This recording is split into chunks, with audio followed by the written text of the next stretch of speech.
What's going on, guys? Welcome back to the Beyond the Backboard Podcast, episode Big 60. My name is Omar. Next to me is Earl. Below me is Max. And today we have a jam-packed episode of NBA news. We're not going to talk about it too much. Only going to touch on it for a few minutes. Shout out to Taylor Hendricks. Get well soon. And I hope that ankle heals up real good, or that leg. I don't know if they specified the injury yet, but prayers up to Taylor Hendricks because that was very, very rough to watch. That reminded me of Gordon Hayward, and we know how I feel about Gordon Hayward. Rough stuff last night. Rough stuff, but you always hate to see someone. You hate to see someone go down with a major injury like that at any point in the season, but it's especially gut wrenching when it's right at the start of the season. You know, especially for a young player like Taylor Hendricks. You know, a lot of upside, a lot of potential going into, I believe, his second season now in the NBA. So much promise there. And just to have what might be his whole season just cut short on, 1 weekend it's heartbreaking. So I feel for the young man. It's going to be a long road to recovery for him for sure. But I hope he can stay positive. I hope he can stay with it. Unfortunately, that's just a part of the game. And some players are lucky enough to avoid any major injuries like this in their career, and some aren't. So unfortunately for Taylor Hendricks, that's the way it is. But I feel for him. Hopefully he's getting the support he needs, and he's got a good circle around him, and hopefully he'll be back stronger than this. So, just want to start the episode off by saying we're all thinking of you, Taylor Hendricks. Yes, we are. Hope he's doing good. Obviously, injuries like that, they're scary. But you never want to see stuff like that happen, of course, especially when everybody's kind of at the pinnacle of their sport, living out their dreams, and to get with that at such a young age is unfortunate. So I'm hoping that all things go well for him as far as this injury process. I mean, we have so many different specialists as far as doctors nowadays. I'm sure he'll be back and healthy in no time. Yeah, same here. Injury management, I feel like I don't know, because I look at like the Joel Embiids of the world, and I even look at OG and Nobi, and I'm like, do we have the best trainers ever? Like, are we sure? But I mean, it's whatever. It's injuries. Injuries are going to take time to heal. But shout out to him. All right, let's get into the NBA games from last night. Let's start off with probably and arguably the best game of the night, the Pacers versus the Magic. Paulo Banchero went absolutely off with, let me just confirm here so I'm not saying 50 points, 9. Oh my God, one assist shy of a triple-double and 13 rebounds on 50 points. That's some of my career numbers there. Yeah. And they surprisingly only won by 4.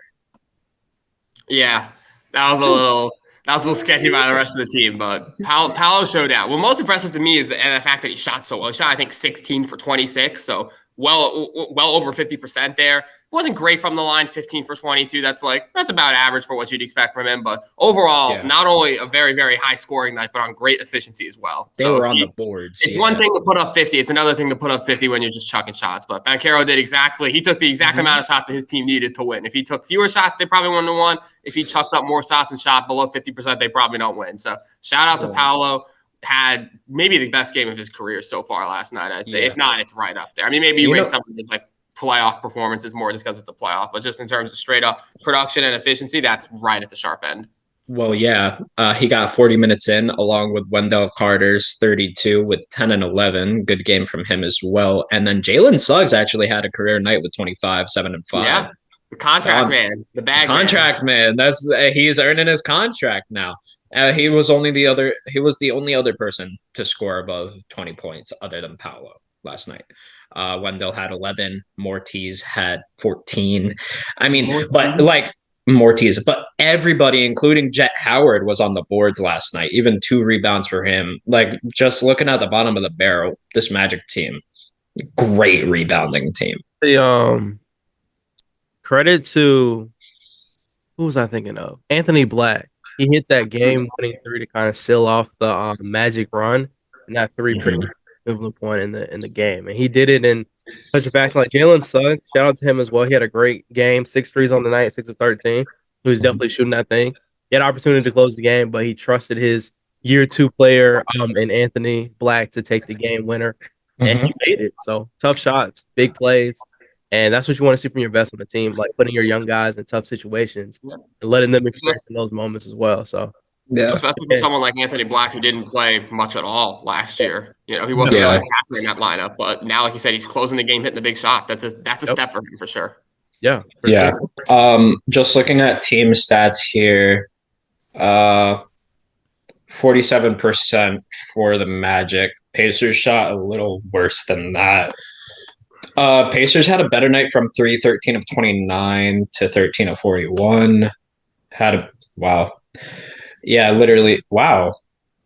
Oh, okay. Sorry. I'm like sitting here and saying wow because the rebounding numbers are actually a lot similar than you would think. Like 46 for the Magic, 44 for the Indiana Pacers.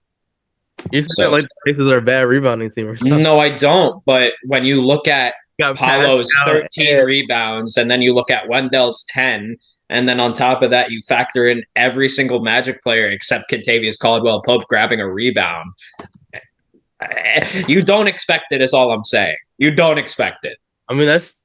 No. That's fair. Come on, that's fair. I expect that from Wendell. I don't know. Paolo's 13. That's definitely that's a high for him. That's not something. Earl, for the most part, he's not like a 13 plus every night, but I expect him to be in like that 7+ range nightly. Yeah, 7 to 8. I mean, he's a power forward. He should be grabbing you 7 to 8, 9 rebounds a game. I think anything 10 plus is going to be like a good game for Paolo if he can get in that double range. And obviously, he can get double doubles clearly with assists now. If you got Jalen Jones hitting shots, you got Anthony Black hitting shots, Pope, obviously, Franz Wagner, still a fantastic player. So if Paolo can consistently put these kind of games up, he will definitely be back in the All-Star conversation. He was an All-Star last year, so. Yeah. I don't think he's going to miss another All-Star. I'd say. I mean, yeah, unless someone comes into the East, like another big man comes into the East, or like an Evan Mobley emerges as like another front. Evan Mobley has been really good, actually. Like it's been scary. Did I not call Evan Mobley in our preseason predictions or one of those videos we did? Like, I think I actually said I think Mobley's going to take a step this season. I don't know if I was here. I also said it in one of our videos. I said he'd be a borderline All-Star contender. I will be the tiebreaker, but I literally have no idea. I forget. we may have both. You guys both at one point, but so yeah. I might have mentioned it because I mentioned it as well within the past couple of days, but I always remember feeling that way. So, all right, let's move on to the next game. Possibly my best and favorite game of the night. The Wizards beat the Hawks 121 to 119. An upset. That is a big upset.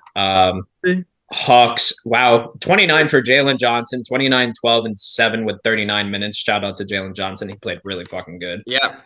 I think by far this is the second best player on Atlanta now, and it's not. Oh, I mean, it's official. As far as like Jalen, he's been kind of off to a slower start to the season, so it was good to see him get going, especially, I mean, even in a loss. I mean, you want to see Jalen Johnson getting those numbers back up to where they should be. So for real. Yes. I agree. Shout out to Trae Young, though, 14, 11, and 8. So no matter what, if you're as small as Trae Young and you're grabbing 8 rebounds, good on you, brother. True. I think if the Hawks are going to win games, they need Trae. It's going to be tough for them to win a game where Trae doesn't have 22 or 23 points, even in the regular season. It says, I mean, obviously, I don't want to discredit and say the 8 rebounds for a guy who's basically Omar's height is extremely impressive. Dude, he's only wait. First of all, don't disrespect Trae Young like that because he's a foot taller than me. He must be like 6'2", 6'3". You're 5'2"? You're 5'2". I'm 5. I'm like 5'4" on a good day. All right, yeah, that's basically Trae Young's height. He's basically. No, it's not. Yeah.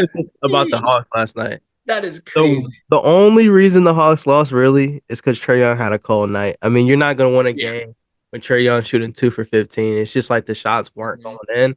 For the most part, I was watching the game. It's not like he was taking bad shots. It's just one of those nights where literally everything is bouncing out the rim. So I agree with you. I think on optimal night, when you have Jalen Johnson scoring 29, then you have Trae Young with literally, if you would have hit that 20+ mark, like you said, they win the game. Literally, if you just scored 20, they win. So probably comfortably, honestly. I agree. But they're going to see a lot of the Wizards. They actually play them 3 times this month. So that's scheduling. I think they play them. Their next game is versus the Wizards too. So we're going to have a grudge match. Like NBA back-to-back type of scheduling. I don't know. And they play them 3 times, which is weird in a month. 3 times? Yeah, I know. That's weird. I think that happens a lot with like in division rivals. You wind up playing them like Yeah. 3 times consecutively, or like I said, 3 times in like a few weeks. I mean, listen, far beyond different by me to like criticize the NBA schedule because I have no clue how they make that schedule and how it comes out. But sometimes you just got to do these things. Like sometimes it's just an inevitability of scheduling. I know when we were looking at the Knicks versus Laker game for our eventually in-person podcast that we plan to do. Not 100%, but we plan to do. But, dude, even those, like, oh, man. I think the closest game that the Lakers have within that period was in February. Like, I think it's really weird, right? Because I remember last year we played like the Celtics straight up 3 times, October, November, December, and then we didn't play them till like May. You're talking about how many times we play you, or yeah, how many times? No, like you guys were just explaining how like it's weird how the NBA schedule season shit. It is because I remember we played the Celtics like 3 times, and then we didn't see them towards the end of the season. Like it's really weird. And then with the Lakers, what I was bringing up before. Our first game against the Lakers is in February. So it's like sometimes West Coast teams just get because they have less games to play against the East teams because I think it's like 2 and 4 or 2 and 5, whatever it is. It's two for out of conference. So East and West teams play each other twice. Yeah. If you're in the same conference but not the same division, most of the time you'll play 3 against each other. There's a few exceptions, but most of the time that's 3. And then if you're in the same division, you play 4.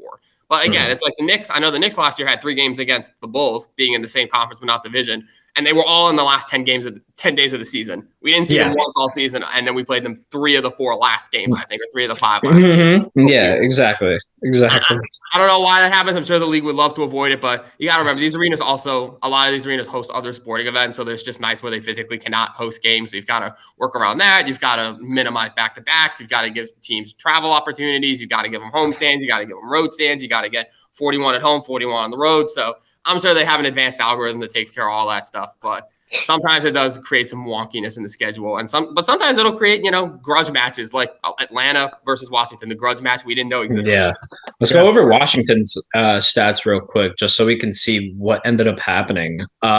25, 7, and 11 from Kuzma, 7, 1, and 9 from Alex Sarr. Oh, by the way. Just to bring this up, like really quickly, I have a theory that the Lakers will trade for Jonas Valanciunas towards like the midseason of the season. But he had 7, 4, and 9.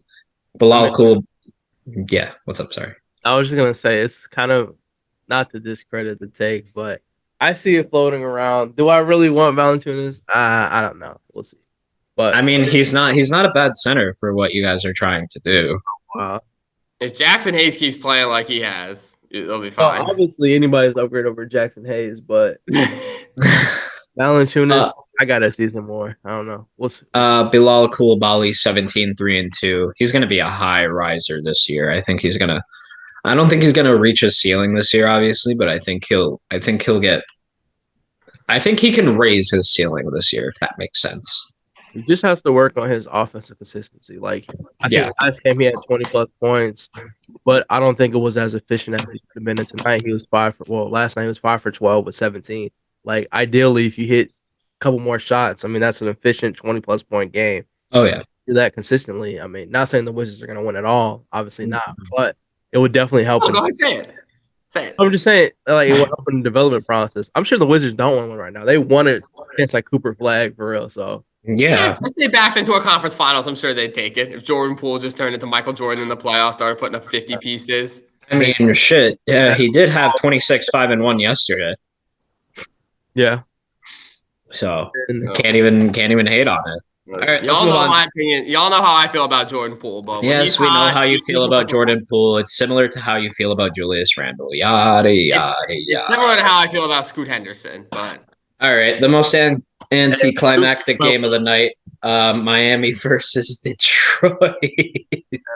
Miami that would have been a really good football game. If it was the Dolphins versus the Lions, that would have been a fun game, but unfortunately it was not. 106-98 victory for the Miami Heat. The Detroit Pistons start off 0-4. It looks like my take is not aging well. I think the Pistons are probably going to start off 0-10. But Dang, what makes you say that? Oh, why? I mean, first of all, if you have Tobias Harris, you just might.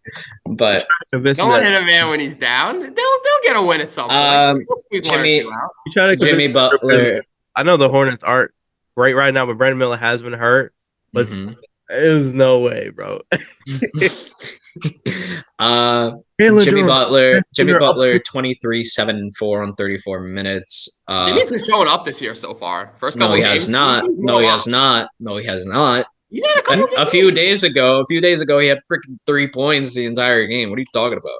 The day before that, he had a monster game. What do you know? Let me fact check that. Jimmy, other than that, I remember because I had him in a parlay and he only scored like 6 points. You just said 3 to 6 points. 3 to 6 points. I can't remember it exactly now. All right, let me look. As he looks that up, 12 and 10 rebounds for Bam Adebayo. Terry Rozier had a good game, 23-5. Jaime Jaquez Jr., 12-9. Tyler Hero, 19-6-4. Oh no! For the first time, Omar is actually right. He had 3 points. Oh yeah, in that game for the first time is absolutely insane. Okay, no, I give you that. You did have that one bad game. You don't have the best track record with stats, so I just at this point I have to back. No, read his other games. Honestly, I agree with you, man. It's fair. Great. It's fair. Like Jimmy Butler after that, I mean, he had 26 the next game, which is to be expected. Versus the Hawks, he had 24. And then. Oh wait, no. I'm off this Jimmy Butler train. It's over. Versus the Hornets. I'm off this Jimmy Buckets train. 8-8. And then yesterday versus the Pistons, it was 23. So he's averaging like 20. Sounds like locked in to me. Sounds good to me. He just had one bad game. Hopefully, if he could play this way for the rest of the season, good for him, bro. But we ball. You know what? I'll take it on the chin because we were both right here. But he did have the one stinker. Give you Jimmy Butler under 10 points should not really happen, but he made up for it. Let's talk about a real stinker in Tobias Harris. He's just not him, and we've all known this. Now he's on a worse team, and 9. I don't know. The fact that he got close to a double-double with just 1 point just tells me everything I need to know. 9 and 10 rebounds, 20 and 1 assist for Tim Hardaway Jr. Jalen Duren doing his typical double tings, 10 and 11. And 11 is not that dominant though. It's not, but typical for him. If you're Jalen Duren double. I need 25 and 15. That's a bit. That's asking a lot for Jalen Duren. I'm not gonna lie. If Cat can do it, Omar was acting like he was. I'm sure, dude. I'm sure he can do 20 boards a night. I'm almost like 2,000% sure that Jalen Duren is the next Andre Drummond. Don't disrespect my GOAT German like that. My guy, he was doing this last season all year. Doubles all year. All right, so Omar. I'm not saying he's there yet. Hold on. I'm not saying he's there yet. Obviously, he needs time to develop. I think all players need time to develop. Wait. I just want you to know, Omar. I hear what you're saying. Andre Drummond led the league in rebound 4 years. That's what I'm saying. I think he can do that. Lead the league in rebound. I think he could do that. In his prime years, bless you, man. Andre Drummond on the 76ers. He's got 17 boards last game, 9 points, whatever. Good. Yes. Let's see the game before that. Maybe he played worse. Guys, I mean, like you can say all of this. Don't disrespect Andre Drummond by looking at his I'm not saying. No, not you, Earl. I'm saying talk about his Detroit stats. I'm not saying. But I'm saying at this floor level, he's outperforming young Jalen Duren is what I'm trying to say. I'm giving him credit. I know he's a dog. I understand that. And Andre Drummond was even more of a dog in his prime, right? Yeah, we know that. Okay, Jalen Duren is not in his prime. Well, he needs to hurry up. Bring it down, man. Bro, what I'm saying, the way you advertised him this season, he is, dude. Just give him a shot. He's got to get his bearings under his feet. He's got to get the wheels set right. It's not like he's a rookie though. Like he's been in the league. He's not. He's a second-year player. He's a sophomore. No, he's a third year. I think. I'm wrong. You're right. I think this is his third year. He's a junior. I But apologize. I'll still side with Omar. It is very early in the season. He is still a very young player. I mean, he came in. And I'm saying like he can become that. I didn't say he was that now. I said he can become that in the future. And I said I'm pretty sure he could be the second coming of Andre Drummond. That's what I said. I definitely see the similarities. You definitely hyped him up a lot you hyped up the Pistons a lot this year. So if your Pistons prediction is going to come true, he's probably going to need to be Andre Drummond this year. 100%. But that aside, I don't see that happening anymore. Yeah. I do think. Wow, you gave up on that quick. I do think Duran eventually could become a pretty consistent 20 rebounding game guy. I need him. Prime Drummond was getting about 17 and 15. So in his first 3 years in the league, what was he averaging? In his third year, just say his third year. Third year, 13 and 13. Okay. I could see Duran do it. I mean, 13 rebounds might be a bit much, but I could see 13 and 10. Next year, he was averaging. Y'all act like I'm bugging. Well, I'm with you. I think he's got the potential. Is he going to get there in Detroit? Maybe not, but we see. Yeah. We'll see. Honestly, if we're being completely honest, and I only want to say this one time, I think Cade is going to ask out if they don't start winning games. Like not this season, probably next season or the season after that. To be what's the contract like? Some of the games I've seen, he deserves to ask out. For real, he's balling, bro. Everybody 0, 4, 5. He's trying to get these assists. He's got 8 assists, almost triple. Play Ron Holland. All right. Oh yeah. What's Cade's contract situation like? He's got paid. And he hopped on a new 5-year. But to be completely honest, if he asks for a trade out of Detroit should grant. No, I'm saying that helps his case because he's got his money secure. A lot of times you'll see guys get the bag and then a year or two later ask out because they've already. And I think people would still trade for his contract. Yeah, that's what I'm saying. It makes it easier to trade when he's already been paid versus if he's on the last year of a deal, a team's less likely to trade for him because then he might just walk in free agency. So the fact that he's locked up for a while probably helps his case to get asked out, honestly, if he wants to ask out eventually. That's a good point. Like I can see a lot of teams, especially if they're on that period, if they're in between like maybe losing a star or trying to rebuild and stuff like that, and they want to go trade for a younger player like Cade. Yeah, I can see it happening for sure. I think a team what could be a good team for Cade? Utah? Utah could be good for him. I mean, as good as it is to play basketball in Utah for anyone, but I mean, one mid to another mid, but hear me out here. Charlotte. Why? LaMelo Ball, Miles Bridges, I don't know about Dave Cunningham, Brandon Miller, Mark Williams. You're telling me that's not an awesome lineup right there? Work. That's like putting Murray and Trae Young together. Yeah. I don't know. Do we call Cade a point guard anymore? I don't think Cade is a true point guard, to be completely honest, because he plays 3 positions. No, when Cade plays, but if you actually, because I don't think you watch the Pistons game. I'll say that. I watch highlights. You're right, but Cade is a point guard. He plays like a point guard. I know he's like the main offensive initiator, but that could also be because of the fact that his team is not that great. Bro, I'm just trying to think if he could fit next to like a LaMelo Ball or a Trae Young, if he could play shooting guard. I think his usage rate is too high. I think he's one of those stars that require the ball in his hand. Like I don't think Yeah, that's true. He's a solid enough defender, but not great. I think LaMelo is an all-around point guard that doesn't. I mean, I think LaMelo can create for everybody around him. Is what I'm trying to say. So I feel like it would be. I feel like I agree with you. Now looking at it retrospectively, I kind of see and understand your point. How it would look like DeJounte and Trae, but I feel like it would be a little bit better because I feel like LaMelo is a better off-ball player than Trae Young was, or Trae Young is. So I think they're similar. They're similar. They're too similar in that they are both they get a lot of assists. They don't really spot up and shoot. They both kind of ISO run the pick and roll.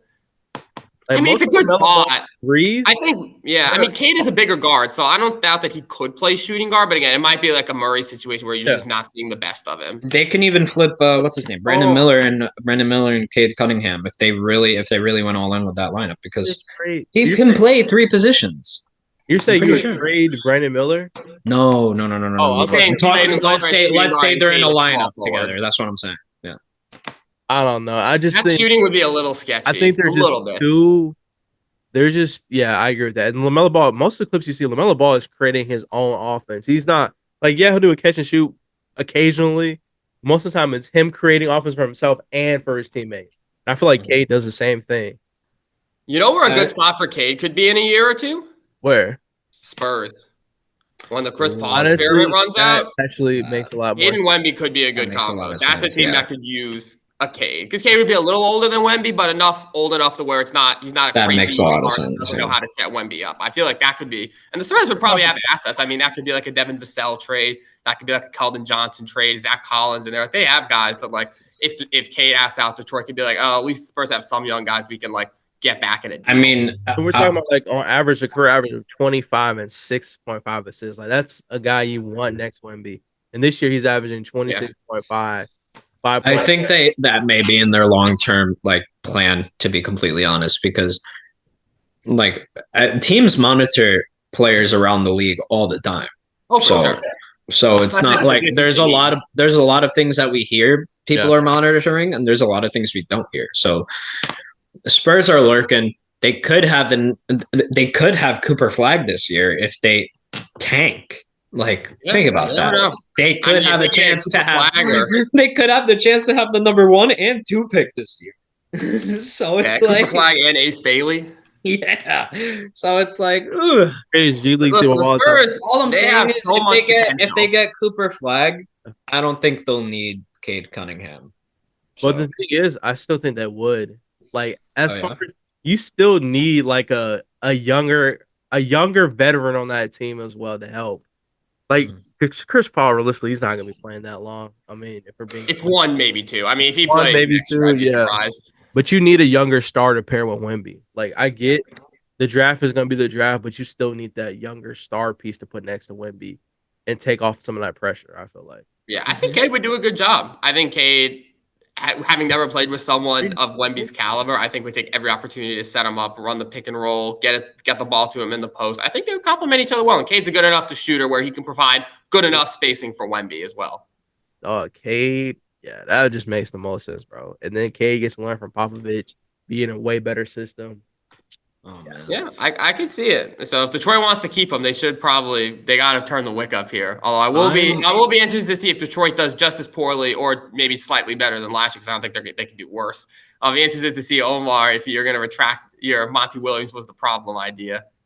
Oh, no, I still think he was the problem. That's why he's out of the NBA. You know what? I made the argument with you last year because they sucked with the cut before Monty Williams. I mean, dude, the fact that, okay, first of all, if the front office has to waive a player because you consistently play him, that's a problem. And yet that player's not here, Omar, and they still can't win games. I'm just saying, I agree with you, but I just feel like Monty was a huge issue. I feel like Monty was a really Omar, big issue. Marginal issue. I have been on Monty's ass since Phoenix. Marginal issue. Omar is to Monty Williams, but y'all think I am to Julius Randle. Honestly, I agree with that. No, I'm not. You know what? Frankly, I don't feel like I am because you never gave Julius Randle a fair chance. I gave Monty Williams a chance when he made the finals with that Suns team, and I thought they can actually do something. They did. I don't know about that. That was 2 years before we did this podcast. I'm saying since we've been doing this podcast, I've had the same consistent rant. You can't bring up invisible track records that we can't. Come on, brother. Since we've started this podcast, you've been on Monty. And you know what? Fair enough. You have a right to. Like I said, I'm on Julius Randle's case. That's an easy way out. No, we're not going to give him the easy out. We're not going to give him the easy out, Max. That's crazy. I mean, Earl, you also have that same thing with Darvin Ham. Don't act like we do have to move on to the next. Everything I said about him, it's been on podcast. We do got to move on to the next set of games, though, because I do want to get through them. Yeah, speaking of that, do we want to do the Lakers Suns? Or I was going to say Nuggets versus Raptors. I have them right in front. Okay, we can do Nuggets. Raptors. Yeah. So Denver won 127 to 125. Monster Jokic game per usual. Jokic 44 and 10. Just Jokic things. Christian Braun 17 2 and 4. Jamal Murray 17 7 and 9. Yeah. I mean, shit, Christian Braun, how do you do? Maybe you were the about this game replacement. is the Nuggets literally. I'm a little worried about the Nuggets as far as how they're going to shape out in the West. The reason they won this game, I kid you not, is because Scotty Barnes got hurt and had to go to the locker room. No. Scotty Barnes, I'm serious. Bro, Scotty Barnes was in that moment where he's taking over. He gets hurt. Then that's what kind of forces. That's when the whole thing started. Raptors start missing free throws. They go to overtime. They had to leave before he got out. And then, boom, all these things start happening for the Nuggets. Boom, they go to overtime. They win. My point is the Nuggets have to figure this out. I know it's early in the season. A lot of overreacting, I feel like, across the NBA world. The Nuggets are still going to be the Nuggets. I agree with that. But they definitely, I feel like at that deadline, they have to trade for another shooter. Somebody. They need another three-point shooter to kind of I mean, when you got Jokic in the press conference saying we're not a good shooting team, and we have Jokic shooting like 8 threes plus a game on nightly. Like he's like, fine, I'll do it myself type vibes. And what happens if Jokic loses this game? That'll be back-to-back 40 plus 7.3 3-point shots made a game where they lose. Like that's bad. Yeah. Not a great team by that. I'm just saying, yeah, like, and they like you said, Earl. I agree. Partially, they lost because of the Scotty Barnes injury, but even on top of that, if the Raptors just make their free throws, exactly, yeah, it was Raptors' fault too. Just to go over, Scotty Barnes had 21, 9, and 12. He was everywhere last night. And when did he get RJ hurt? Barrett In the game, did he get late hurt? Fourth quarter. Yeah, I was gonna say, probably. If that game plays out, he probably has triple double, a 25-point triple double, probably. RJ Barrett, 23 and 5 with 30 minutes. Quickly was also out. Keep that in mind. Emmanuel Quickly did not play. Right. Yeah, Quickly was out. He took a crazy 3. I'm so mad that you got John Mogbo, Max. It's just got to bring that up. I'm so mad that you got John Mogbo. Did you try to waiver him? I tried to waiver him. It just didn't work. Oh, did you put a 0 bid on him?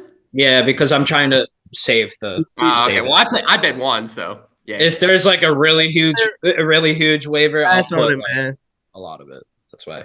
But yeah, I mean, huge night from Jacob Poeltl, 19 and 16. Yeah, so Jacob. Yeah, whatever it is. But Davion Mitchell as well, 16, 6 and 2 with 35 minutes. Yeah, shout out Davion Mitchell. I still think he's a little underrated. I think people sleep on him a little. Obviously, he's nothing great. I don't think he's like a starting caliber guard in the NBA right now, but I think he's solid. I think he's a good enough guy to get minutes. I think he was like barely getting minutes on the Kings last year, right? Like towards the end. Yeah, I think a lot of his minutes went to Keon Ellis. It was a Tyrese Halliburton situation. Also has good potential. Well, it was a Tyrese Halliburton situation. It was like he's a really good point guard, but De'Aaron Fox is a better point guard. So. True. Yeah. Gosh, I'd be forgetting that Tyrese Halliburton played for it was on the Kings. That ever happened. Have y'all ever seen the anime? It's like an anime NBA crossover thing. It's called Hero Ball. I know of it. I haven't watched it, but I know of it. I've seen like it, but I haven't watched it. It's so funny.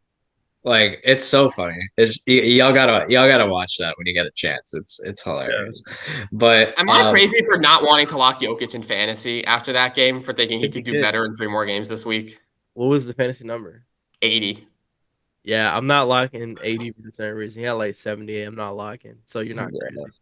I didn't lock a Wemby game last night for 50 we got plus. Top 1% players. We know our players are capable more. Yeah, I know. As crazy as it is, I feel like Jokic could do better later in the week. Like you said, if he's taking 8 threes a game, floodgates are open. But I agree. The Nuggets needed this win and they got it. Good for them. But the Raptors got unlucky with the Scotty Barnes injury. They gave it away at the free throw line. They didn't play quickly. The fact that this game was this close is not the best sign for Denver. So a win they needed to get, and they got it. So fair play. But like Earl said, they're going to have to figure things out sooner rather than later. For sure. Mm-hmm. Okay. Boston versus Milwaukee. Boston 119, Milwaukee 108. Boston goes 4-0 to start the season. Milwaukee falls down to a shocking 1-3. Giannis had 30 points and 10 rebounds with 6 assists. Brook Lopez had an all right game, but Damian Lillard had 33, 7 and 7. So not a lot of offense other than that. Brook Lopez had 13, Gary Trent had 10, but everybody else had sub 10. So it wasn't great last night for the Bucks. it was the opposite story for the Celtics, though. 30 points for Jaylen Brown, 6 and Always 4. is. 15 points for Jason Tatum, 8 and 4 as well. Peyton Pritchard, 28, 3 and 5. Drew Holiday, 21, 3 and 4. They're just too good. They're just too Peyton good. Pritchard. Shout out Peyton Pritchard. Yeah, when Peyton Pritchard is having these kind of games, like there's nothing you can do. The Celtics are literally the only team in the NBA where it's like you can't beat, like the only team that can beat the Celtics is themselves. They're so good that literally if they just play up to or close to their potential, there's a 0% chance the other team wins unless they break a 3-point record. It just sucks we have to wait till January for us to, wake up the NBA delusion world. But we don't play the Celtics till January, which is kind of crazy, low key. Yeah. And then Porzingis will be back, probably. Fully healthy. They want fully healthy or healthy. Hopefully, Vanda will be back by then. He should be. All jokes. Ugly game last night for the Knicks. 104-110 loss. I call it ugly. It was very ugly. Jalen Brunson shot horribly last night. You can't even disagree with that. He had an off night. Not that big a deal. I mean, I'm not freaking out, but like it was a horrible. Cavs are a really good team. I mean, they are missing Strus, so they are injured a little bit there. But the Cavs are a very good team. I mean, Evan Mobley had a fantastic game. I was really impressed by him and his ability. Yeah, I was too. Low. Garland shot the heck out of the ball in the fourth quarter, just subbed it and would not miss. So shout out Garland. Best game I've seen him play in a while. So, and Donovan Mitchell was pretty quiet. I was surprised by that. The Mitchell didn't really get in his groove kind of the whole game. And when the Cavs That's a lie. In the fourth quarter. No, Mitchell. That's a lie. He had 25, 5 and 2. Did he really wind up with 25? Yes. It didn't feel like that. It never felt like he had 25 and Darius Garland had 34. It did not fit. Yeah, Garland 34. Like, yes, it did not feel like Mitchell got to 20 points, but I guess fair enough. It never. So felt I'm like saying Mitchell it was an ugly game because it was bad offense. It was a bad defensive night towards the end of things. Yeah, towards the end. But I mean, the Knicks were still up by 13. We had a good stretch there. Just Brunson. It's similar to what happened to the Raptors. Brunson got. I think he took a shot in the knee there. It wasn't Brunson. It wasn't Brunson. No, because we were up by 12 or 13 when that happened. He went back to the locker room. By the time he subbed back in, the game was tied. So even though he shot poorly. True. The Cavs went on their run and got the game back in play when Brunson was out. I think if he doesn't go out there, obviously he would have had to sit eventually. You know what's crazy? That's what started the Cavs run there. All of that happened when I was in my car from like school to work. So I didn't see any of that. Yeah, and my dad wasn't watching the game, so he didn't see any of that. So I actually had no idea that Brunson subbed out and went back to the locker room. Yeah, it wasn't bad. It was one of those where it's just like he banged knees, like he took an awkward shot, so he just had to like go back, wrap it for a minute. But we were up by double digits when that happened, and then the bench came in, and the strength of the Knicks are not their bench unit. So by the time Brunson subbed back in, it was a tie game. What I will say is Cleveland beat the shit out of Josh Hart last night, or at least tried. He had 16 and 13. They really tried to like beat him up down there. It was crazy. Yeah, Josh Hart's a trooper. He took some shots, but he took a lot of shots. Not this next game. Karl Anthony Towns, a good double game for him. If he can do that, I mean, we can beat anybody. And I just feel like Mikal Bridges had another good game. Yeah, I'm happy with Mikal Bridges as well because it's showing that he just needed to tweak his shot a bit. Like his shot is different. Like he clearly heard all of it. He heard everything. Last couple games he's gone back to shooting a little better. So as long as he's got that figured out, he's good. He showed out defensively. But I will say, like again, the Cavs are a very good team. I would not be shocked if they are a top 5 or 6 seed in the league this year. Obviously, when you got Garland putting up those kind of numbers, when you got Mobley dominating inside the way he did it stretches, Jared Allen made his free throws. So if Jared Allen can make his free throws, that's big for Cleveland. They played a good enough game and they won. So fair enough. I'm not overreacting, but I know Cleveland's a good team. So they came, they showed out. It's good for them. Yeah. Before I get my bad, go for it. No, I was gonna say before I get your take on it, Max, how did you feel about seeing Ariel Hukporti that early in the game? I was surprised. I'm not going to say I didn't like it, but I was surprised that Tibbs was so low on Jericho Sims that he played him 4 minutes and said, "You're done for the night, kid." Dude, he was horrible. What do you mean? He was bad in those 4 minutes. Oh my God. I don't even want to mention it. In those 4 minutes, I don't even want to say it. They were terrible. It's just Jericho, as much as I like Jericho, he's a good guy. He's a fantastic athlete. It's just he hasn't really developed an NBA skill set yet, and this is now year 4. There's nothing that I look at him and say, oh, he's definitely improved at this since his rookie year. He's kind of just still that same uber athletic, can jump out the gym, lob threat, occasional rebounder, but he doesn't really have anything where you're like, oh, he's worked on his dribbling ability. He's a much better rebounder now. He can block shots. He's catching more lobs. Like, he's just kind of out there. So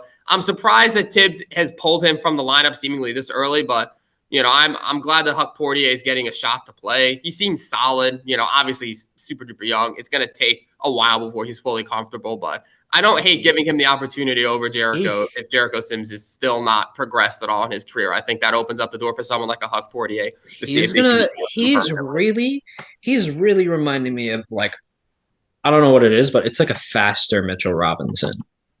Yeah, I mean, he's giving me that vibe. Inside players like that. The Tibbs kind of prototypical big man, go set picks, catch lobs. I mean, this is probably the best. This is probably the best place Huck Porty could have actually went for his skill set. True. I mean, we're in desperate need of a center. Most teams are not going to play like they're late second round rookie center.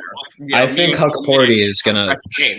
And he subbed in the last 5 minutes to protect Towns from foul trouble. So Thibodeau trusted him to play a few big minutes there, and he didn't really do great, but he didn't do poorly either. So I'll give him credit. He blocked a couple of shots. He got one block. I think he got one. He almost blocked a couple. He was really close a couple times. So if he can be a good rim protector, that's probably good enough. I don't know if he'll be in the lineup long term when Mitchell Robinson, Precious Achiuwa comes back. I'm sure they're still holding it down. But for a team that is as banged up at the big man position as us, it's a good opportunity.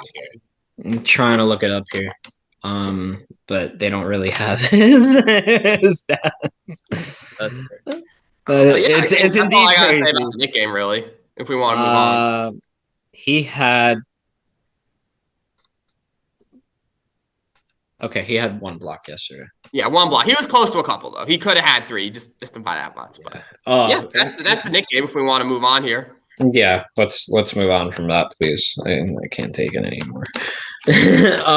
Sorry, I lost the NBA games from last night. Let me pull it back up here. Well, let's do that. Let's do Phoenix versus Lakers. Our resident Lakers fan. Yes. Okay. How are we feeling today, Earl? We woke up. Yeah, honestly, 105 to 109. Saw the sunrise.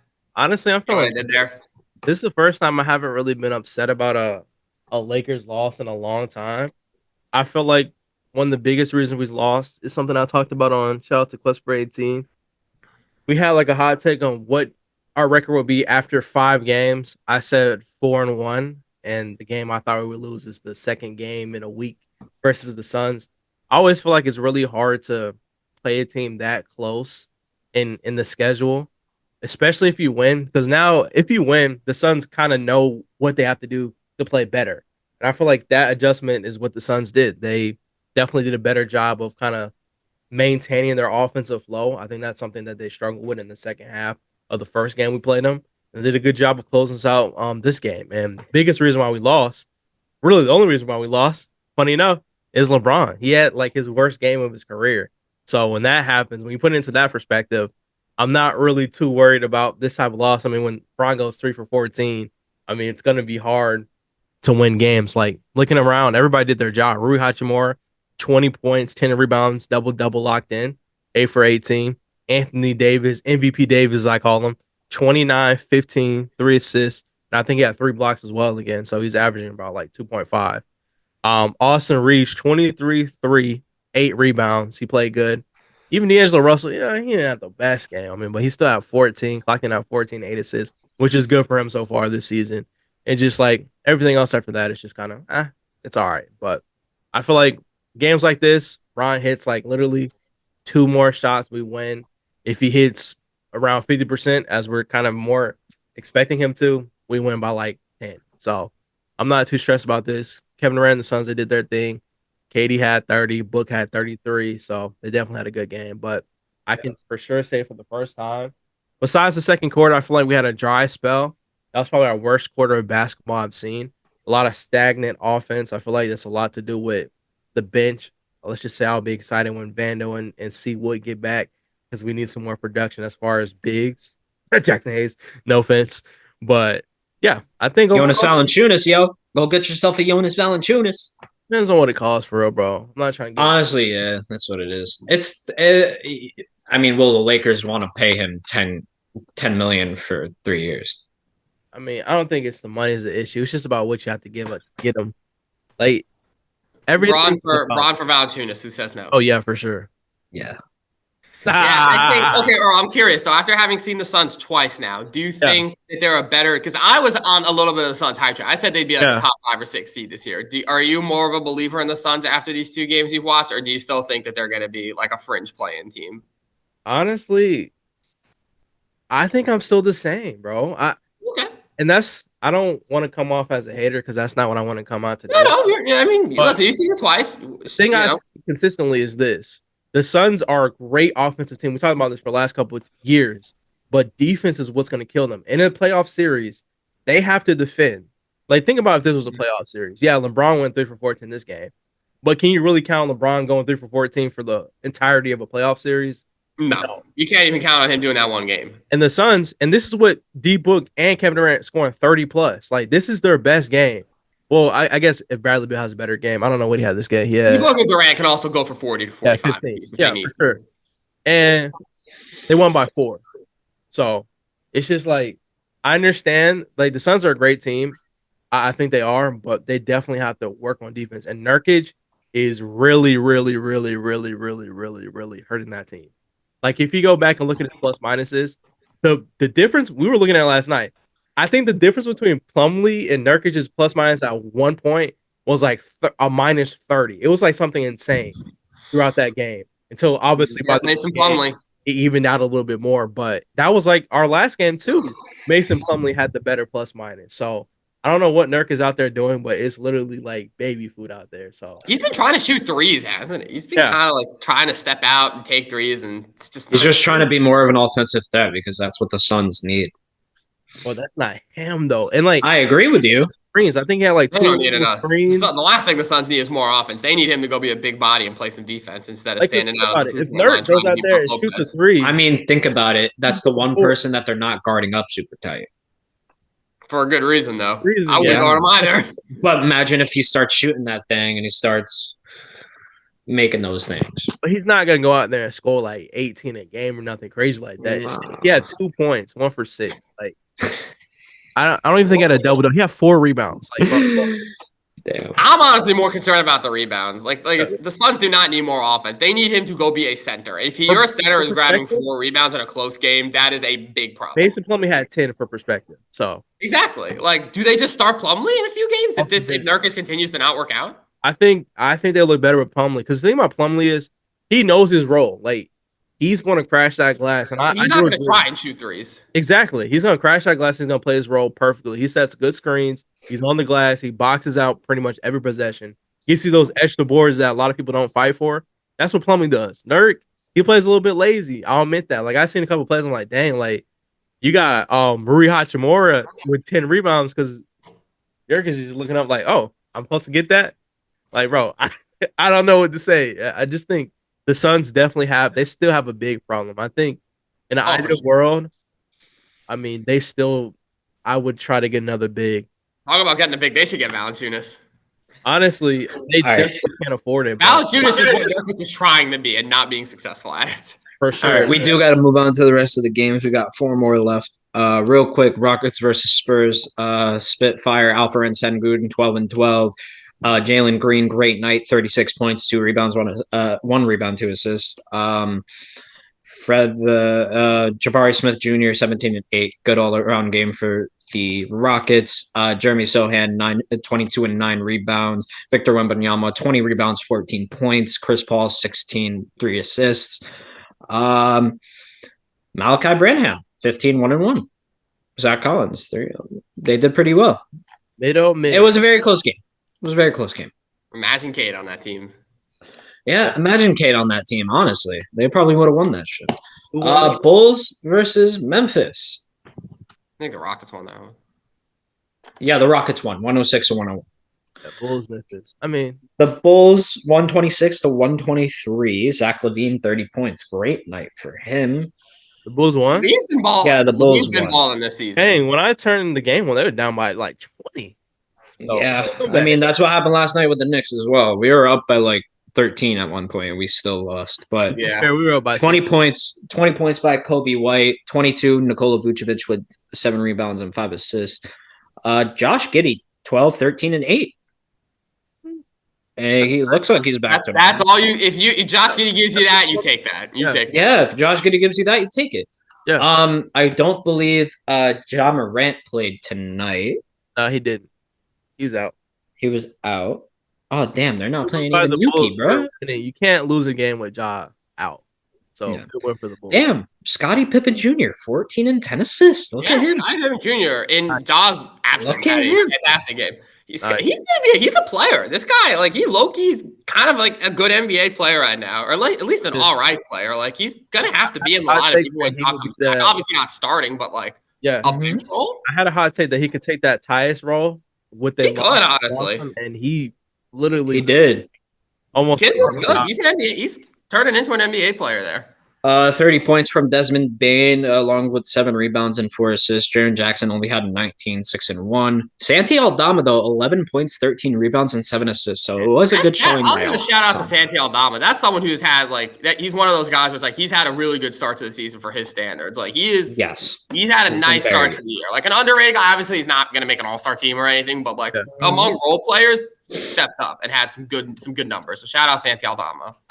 I know he had a really big game that first time they played Utah and won by like 2 points. He had a huge game. Real quick, let's just go over Jazz versus the Mavs. The Mavs won 110 to 102. We talked about Taylor. We talked about Taylor Hendricks a little bit, but he had 2, 2, and 3. Lord Markkanen had 17, 9, and 2. Keontae George had a great showing. Colin Sexton had a great showing, 23 points. Jordan Clarkson had an all right showing. He needs to be better if this Jazz team wants to be better. So, do they want to be better though? Probably not. Probably not. You're right. Clarkson, keep doing it. That's the one thing about Jordan Clarkson. Notice how I said if they want to be better. Yeah, that's the one thing about Jordan Clarkson. Whether you're a good team, a mid team, a bad team, a playoff team, a EuroLeague team, he's going to shoot that ball every time he touches it. Yeah, I don't.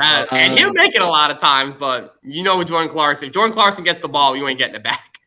Yeah, Mr. 3 for 11 himself. That's crazy. How many minutes did he play? Probably a lot. 27. For the Mavs, PJ Washington had a big night, 12 and 11 rebounds. Klay Thompson, another big night, 18, 2 and 4. Daniel Gafford did his work in the post, 9 and 7. Kyrie Irving, 23, 9 and 6 per usual. Luka had a bit of an off night with 15, 8 and 9.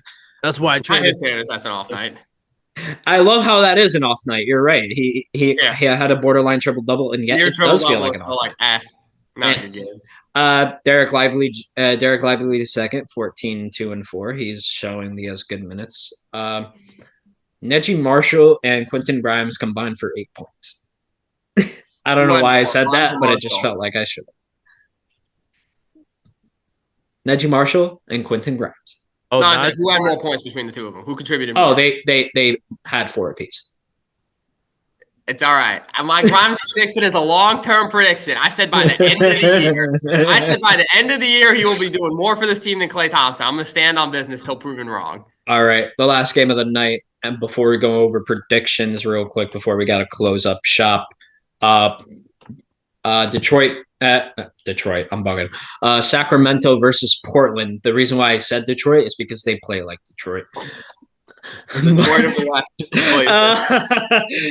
DeAndre Ayton, 20 and 11. Good game for him. Scoot Henderson, 18, 5 and 4. Okay, Scoot, do your thing.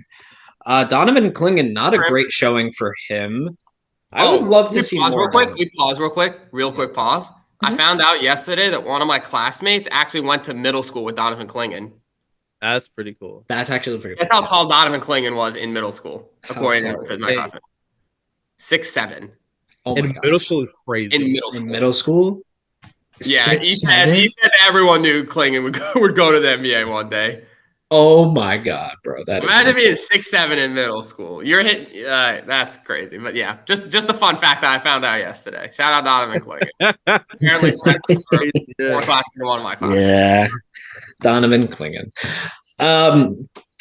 Not a good night from Denny Advia, 9-1-4. Anthony Simons. Yeah, we're gonna fast forward.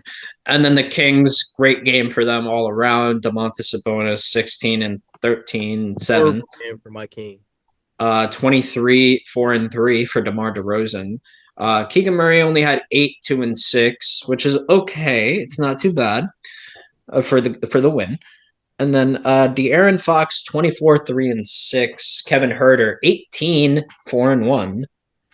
And yeah, kind of falls off after that.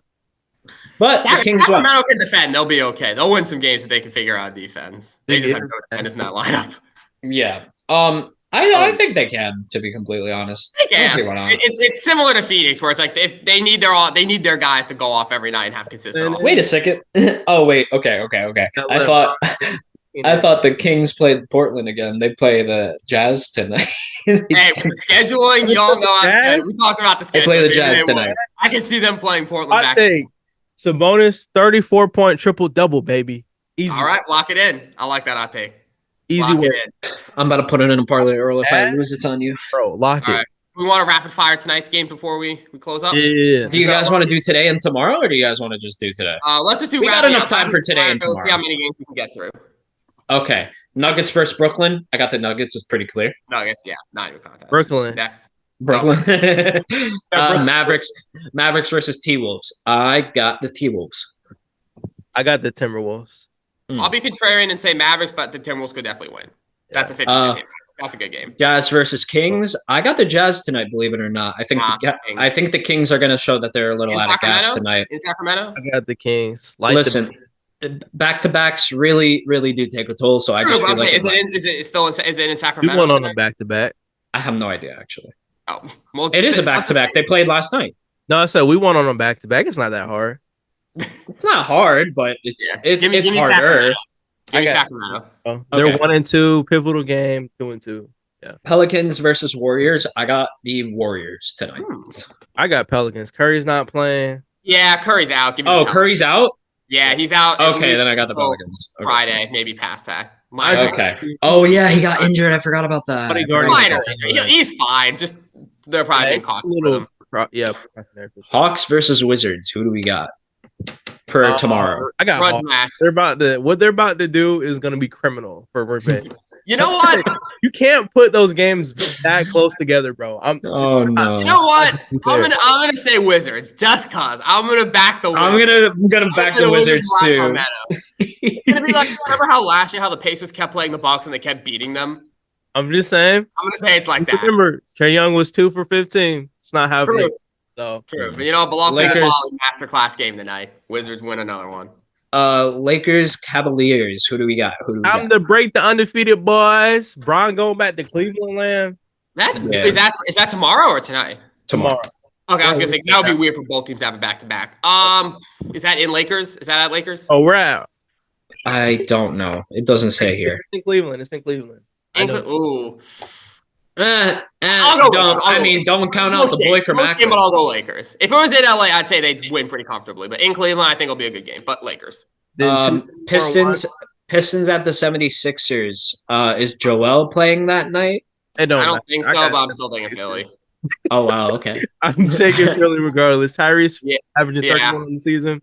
Celtics versus the Pacers. I got the Celtics. That's pretty obvious. For the rest of the regular season, we don't have to talk about any Celtics predictions. It's automatically Celtics. You know what? I'm going to be different like Max was different. I'm going to go Pacers. Why not? Go right ahead. I'll go ahead and say that the Celtics win by 12 or more. You could go right ahead, but we know you're capping, brother. I'll go ahead. I'll say Celtics win by 12. You can go right ahead. We know you're capping, brother. That's not going to be a close game. Celtics will win. Good do if we continue. Let's go. We got it. Raptors versus Hornets. Real quick. I got the Hornets. LaMelo Ball. I got LaMelo Ball. If Scotty Barnes plays, I got Toronto. Okay.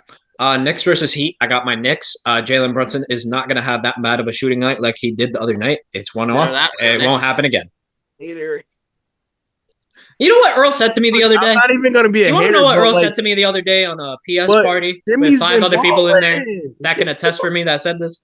What? Let's say. He said the Knicks have no true leader. Actually, I did not say that. Yes, you did. Said that. Word for word, bar for bar. I remember it because I was sitting on it for a That's week. why your memory, when you come up with these things, is crazy. Because Jordan No, said that, dude, and because I said, remember "You're it. right." I was sitting on it for a week. I remember it was your words. You're like, nah, the Jordan Knicks have no said real. it.